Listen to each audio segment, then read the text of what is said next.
Car വാങ്ങിച്ചു ഉണ്ടോ എല്ലാരും പറയും കൊണ്ടോ മോൻ പോകുന്നത്. അതുമായിട്ട് എനിക്ക് ഇട്ടൊന്ന് വെച്ചതാണല്ലോ. എന്റെ സ്വഭാവം അങ്ങനെ, ഞാൻ വെക്കുമ്പോ എല്ലാവർക്കും ഇട്ടൊന്ന് കൊള്ളും. ആ ഗേൾസിന്റെ അക്കൗണ്ട് എടുത്താൽ ഒരാൾ മ്യൂച്വൽ ഫ്രണ്ട് ഈ കാണുന്നത് ഒരു വികാര ജീവിയാണ്. പെൺകുട്ടികളെ കണ്ടാൽ ആ നിമിഷം തന്നെ ഇവൻ പ്രേമ പരവശനാണ്. ഒരു 11 മണി കഴിഞ്ഞ എപ്പോഴും ഗ്രീൻ ആയിട്ട് മറ്റേ ലൈവായി നിൽക്കുന്ന ഉറങ്ങിയില്ലേ? നമ്മൾ എന്തെങ്കിലും ഒരു സാഡ് സ്റ്റോറി അത് ഞങ്ങളുടെ കുഴപ്പം കൊണ്ടല്ല, എന്നെ മനഃപൂർവ്വം കരിവാരിത്തേക്കാൻ കുറച്ച് ആൾക്കാർ ഇറങ്ങിയിരിക്കുകയാണ്. മെയിൻ ആളെ നമ്മൾ റിവീൽ ചെയ്തു. ചത്താപ്പച്ചയിലും മമ്മൂക്കിനെ നമ്മൾ അവസാനല്ലേ കാണിച്ചു, അതുപോലെ വരും. എന്തിനാ കത്തിയെടുക്കുന്നേ? ഇങ്ങനെ ആർത്തടുത്ത് കൊല്ലുന്നതിന് പകരം ഒറ്റ കുത്തിന് ചാവാൻ.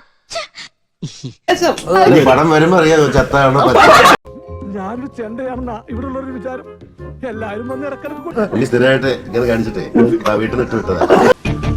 ചേട്ടാ അപമാനിച്ചേ ഞാൻ പോയിക്കോട്ടെ. അപമാനത്തിന് തന്നെ അപമാനമാണ് നീ.